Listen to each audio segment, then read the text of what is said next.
What's going on, opinionators?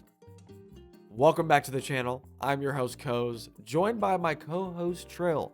And welcome to How you doing? the brand new TTO pod. Every week, we are going to be going over the new releases throughout the world of music and giving our thoughts from least favorite to our favorite releases. A lot of these were sent in by you guys in our Discord. If you have a favorite artist that's dropping, or you make music, or even want to be more involved in the community, join our Discord. Link is in the description. Want to first off come out here and say I'm sorry for my voice, and if I'm sniffling, I'm a little congested, so bear with me. Will not be like this for episode 2, I promise. The first album that I listened to this week that I'm gonna pull out here is The Boy Who Cried Terrified, Fake Mink. Actually, when we had the live streams on this channel, we had a lot of people talk about Fake Mink, and like people said that there's like, you know, I don't know, there's something about this guy. When we listened to him on the live stream, I was not the biggest fan, I'll be honest. It has nothing to do with the accent. I just don't really mess with the style, but I didn't get a chance to listen to the album. So what did you think about it? Dude, so I've been getting as you know, I've been getting into Esdeekid a lot. Of course. And I can't even say this is anything like Esdeekid. Like they have a completely different style. Fake Mink is a very, I don't even know how to explain, like, experimental person. Like, dude, this album was just, like, dude, the production was just insane off this album. Every song just had such a weird, funky, loud beat. Like, if you love 808s and heavy, like loud, distorted beats, then this is the album for you. He has a really weird, like, I don't want to say weird. He has a really different accent. It's almost like kind of higher pitched. He's kind of like just like the English Cardi or whatever he is. I don't know, but if you're any Cardi influence at all, that's the number one thing. Coze will ride for you. But what I remembered when I listened to Fake Mink on the pod, not the live stream, I think I remember him sounding to me like Baby Tron a little bit. Just a little bit to me, if I remember correctly. It could be someone different, but I probably have to go listen to Fake Mink again. This is the only album that we haven't both listened to, so this is like my own little thing. But yeah, Fake Mink, cool album. There's a lot of really, really good albums that are coming up, so sadly at the bottom of the list, but it was a very different but cool project. I will take your word for it. And an album I did really enjoy, even though it was only 5 songs, VHS, or Vanisher Horizon Scraper by Quedeca, a deluxe off of the original. I'll be honest, with the majority of the deluxe songs being instrumentals, it kind of loses some of its rankability just because I can't really judge, 3 of the songs that are just instrumentals.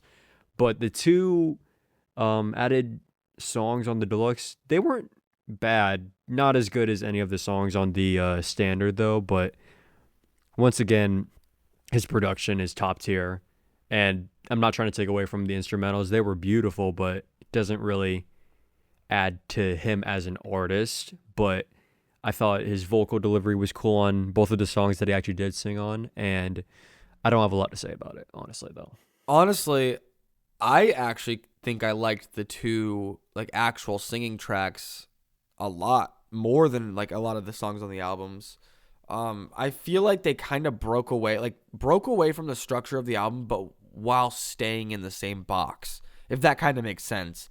Like, I feel like in the album he had to like kind of fill this story up, and he also wanted to show off a lot of like his musical talent.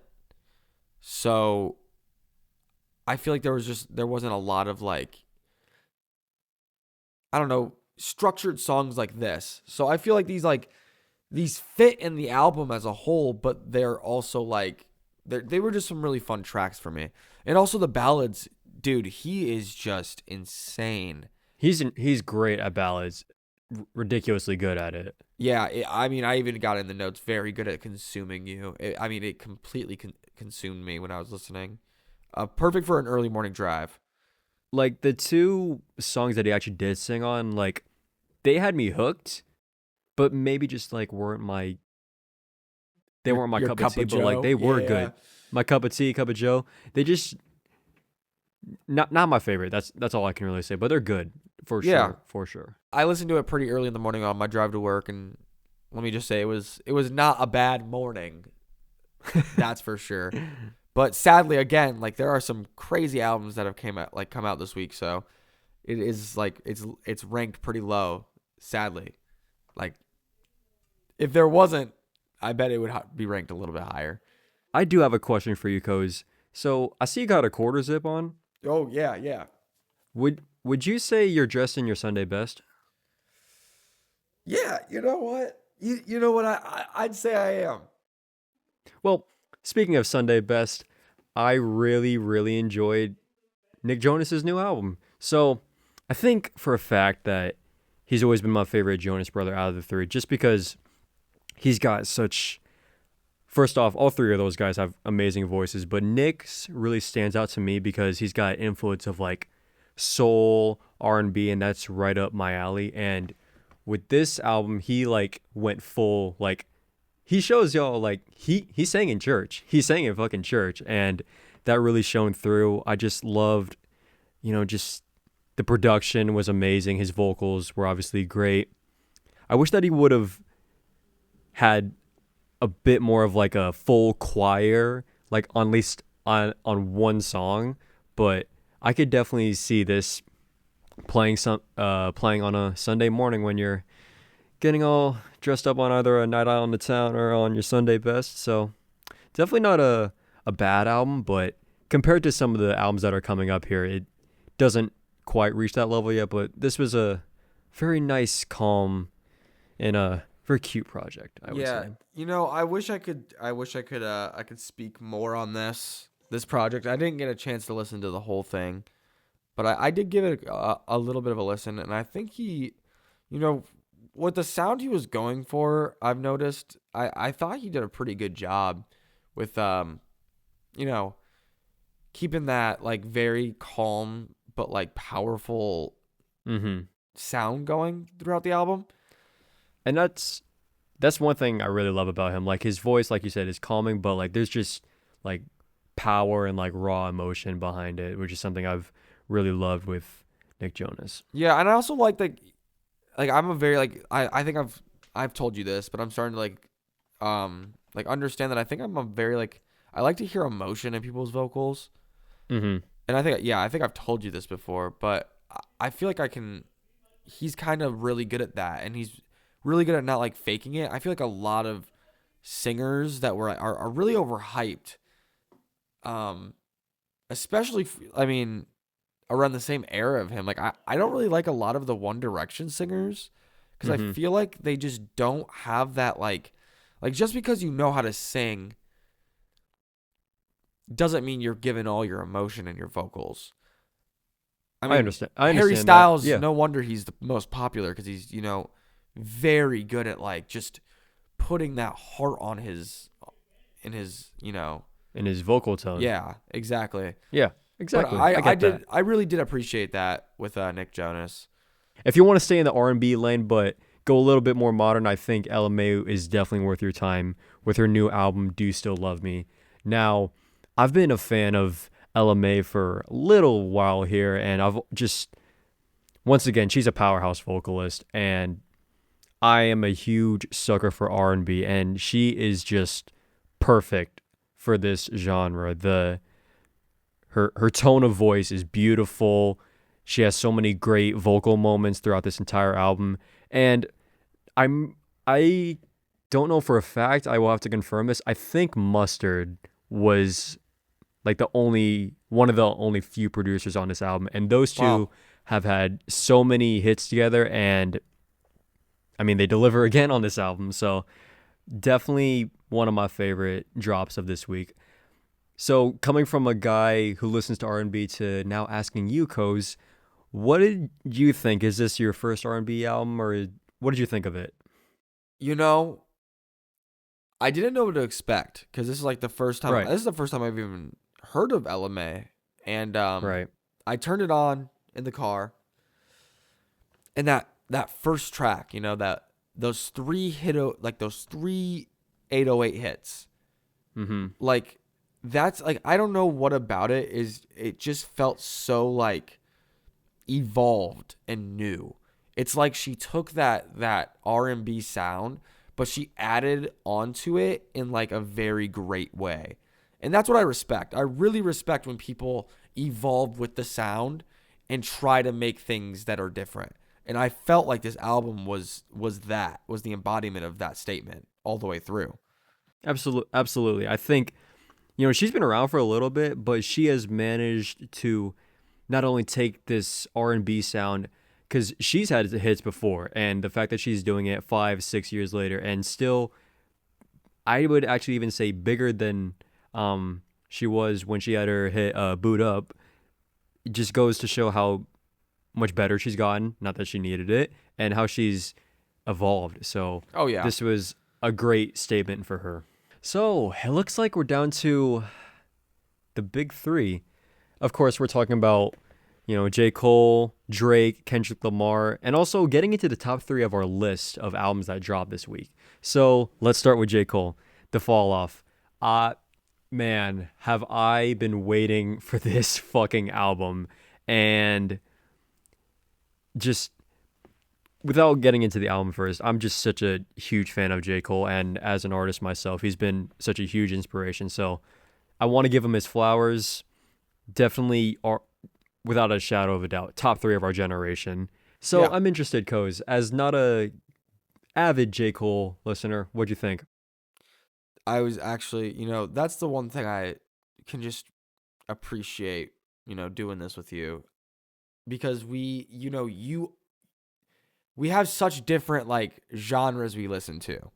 And J. Mm-hmm. Cole has never really been, you know, my kind of genre. Like even like Kendrick or Drake, like the big three, I really never really listened to them. Um, I'm trying to get better at that. I'm trying to get more into that.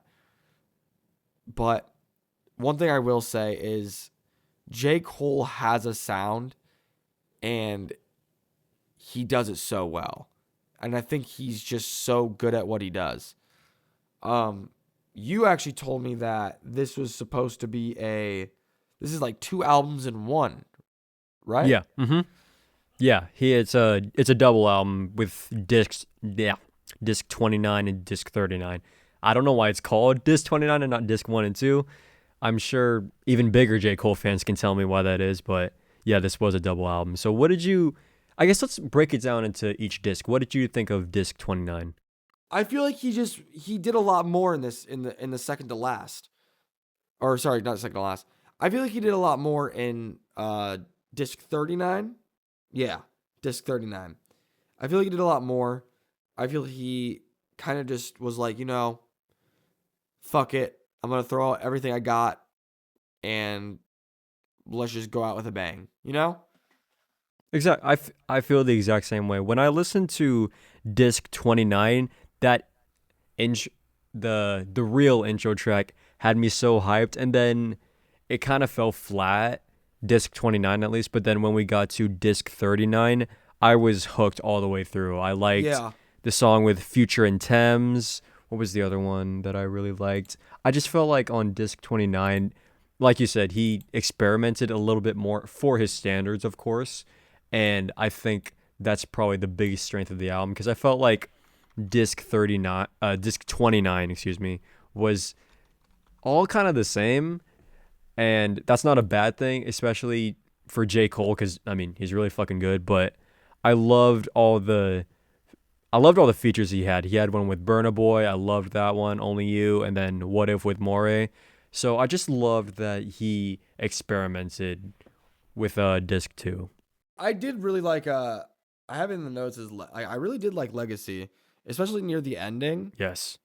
Um I feel like all the features did a really good job. I feel like Future had a lot of like really different sounding verses in this album, which was really Yep. cool. So, you know, J. Cole bringing the best out of people. If it truly is the end, J. Cole, thank you, man. What a legend. I can't. Is that really like? Would he really just like do that? Just leave it all? He is really tired of the fame. Like, he wants to produce, and he doesn't even want to rap anymore.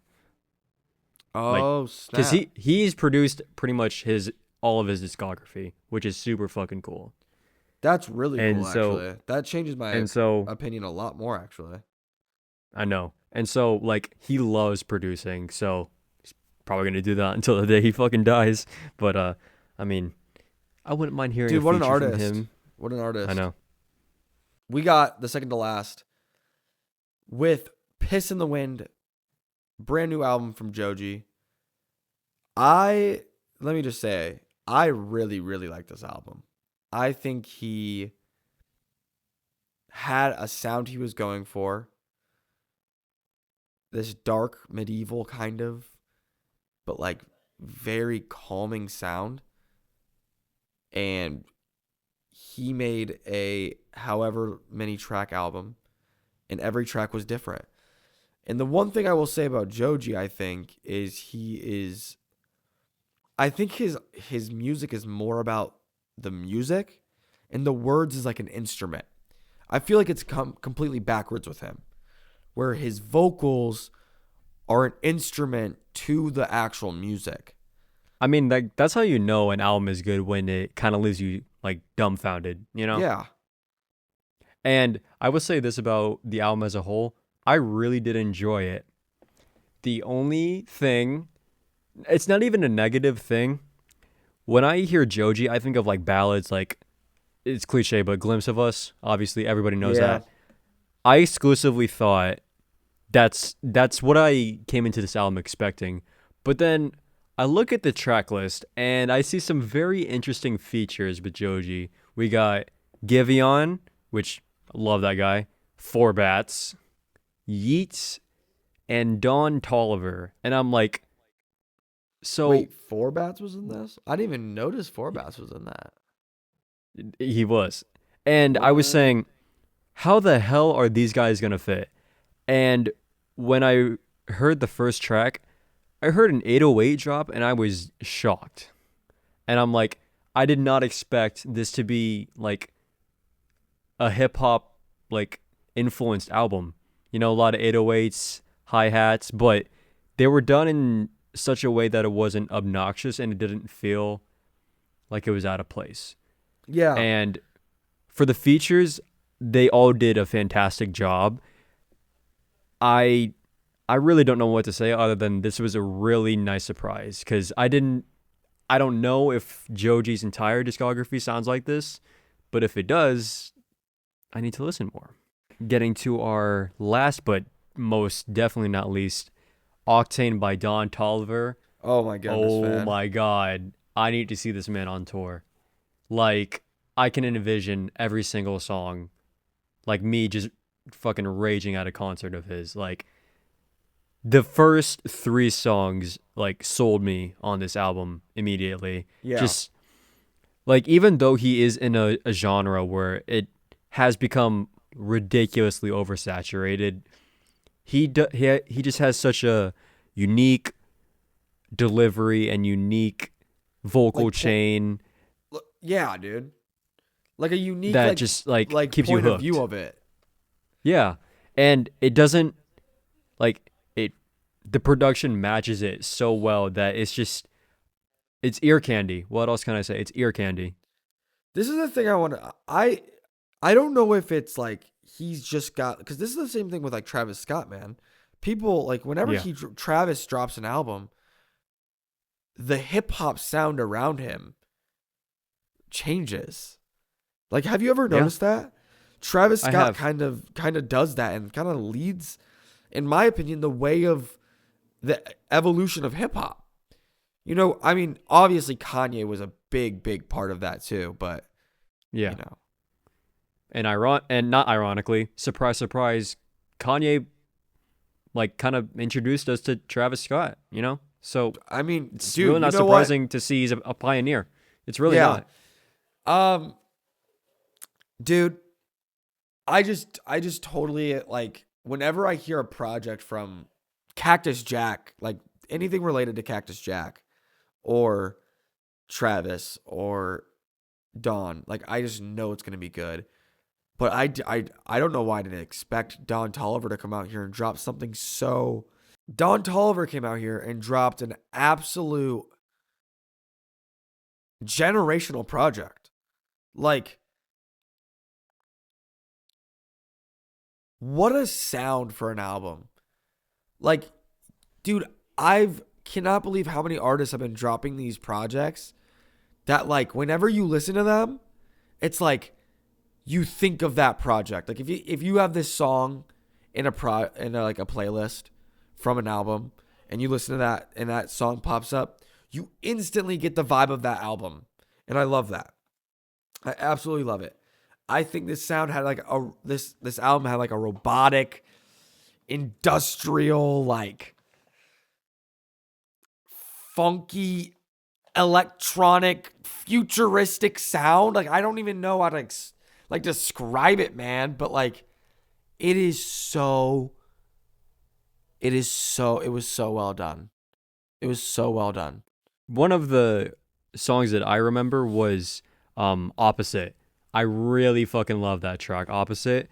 And just, he's pulling, like, he just has these little moments in his production where it's like a random, like, oh, I know why you like it. He's got random boops and beeps that just go off out of nowhere. Yeah. And it just, it's a little thing, but like for some reason it just makes the whole song, just putting instruments and sound effects together that probably shouldn't work, and packaging it in a very recognizable and very much in my lane, delivery in hip hop, I think just makes for a really good album. The only critique I would have for it, he had like maybe 2 or 3 filler tracks, but other than that, I love this album. I think it was a very good stacked week for music. I'm excited to kind of get more comfortable in this podcasting setup, and now we kind of know what to do. We're going to take a quick break. We will see you guys after with our favorite singles of the week. We'll be right back. If you are a musician, or if you like the content or just want to be more involved with the videos and you want to find a community that loves music and is very passionate about it, full of amazing people, I really recommend you join our Discord server. The link is down below. We hope to see you there. Welcome back to the TTO pod. We are going over our favorite singles of the week. I'm going to start off with Omens by Esdeekid. Man, Esdeekid is dropping heat. He is coming out with new stuff. I'm hoping a new project's coming because I feel like he's just getting better and better. I feel like Esdeekid's going to take over the world someday. And is that crazy to say? I feel like it's just, I'm so into what this dude's doing. I actually saw something on Twitter where someone replaced the beat of Omens with, what was it? Here, I got it right here. They replaced the beat with New Choppa. The New Choppa beat. I'll send it to you, but it's I think I might have sent it to you. It's really, really hard. One of my favorite singles of the week, Die For Me by Zayn. I grew up a 1D kid, and I had 2 favorites. I was a Louis guy, and I was a Zayn guy. Zayn is just an absolutely insane vocalist, and, after a few, years in hiding, here and there, I think he's coming back with a sound that really fits his vocal range. Yeah. I wasn't the biggest fan of his last album, Room Under the Stairs, but he just announced a new one. I do not know how to say that album name. I'll figure it out.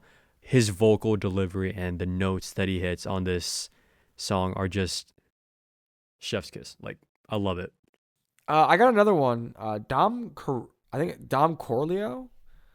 I listened to this dude a couple years back and kind of just didn't listen to him again, but he just dropped a new single called Karate Kickin'. One thing he's really good at is just perfecting a sound. I feel like I'm saying that about a lot of artists recently, but I mean, a lot of artists are doing it. This dude has like a very like opium beats, but a very like open vocal box. So like he's very vocal. So he can hit a lot of notes. He has a very, very good flow. and he has really good bars as well. I feel like I'm excited to see what he is going to be dropping here soon. Another single I really wanted to touch base on. It's a little less known art. It's a little bit of a lesser known artist, but I wanted to talk about "Call Me" by Daniel Jenkins. I'm a huge R&B fan, and just stumbled upon this artist named Daniel Jenkins, and I've added so much of his music to my playlist. He's just got a terrific voice for R&B, and he recently just dropped 2 singles, and the one I wanted to highlight was "Call Me." It's a really simple track with just acoustic guitar, and he's just got such a calming, smooth, attention-grabbing vocal delivery is one of the things I love about him, and this track is no different. And I think it's a very calm, cool track. I don't have another single, but I know we both have listened to this. Tabloid Talk dropped by Aries and Underscores. Yes. Yes. I know you're a big fan of Aries. I like Underscores a lot. I'm not a really big fan of Aries a lot. I feel like he's just kind of basic for me. But I feel like, for a track by them, I think they did a pretty good job at doing what they both do best. I think Underscores always, does what she does best by just completely, making some ear candy ass beats. And yeah. These are 2 artists that our Discord, which if you want to join, the link is in the description. These are 2 artists that our Discord has heavily, heavily recommended. And when we first listened to Aries, Glassjaw, was not the biggest fan of it. It has since grown on me, and I've, like Coze said, turned into a really big fan of Aries. Yeah. When I heard that Aries and Underscore were going to collab, I had no idea what the fuck to expect. And it turned into this like acoustic guitar, like almost not EDM, but like kind of EDM electronic hyperpop, I guess. And I think they both sit in their pocket very well, and it makes for a very nice track, in my opinion.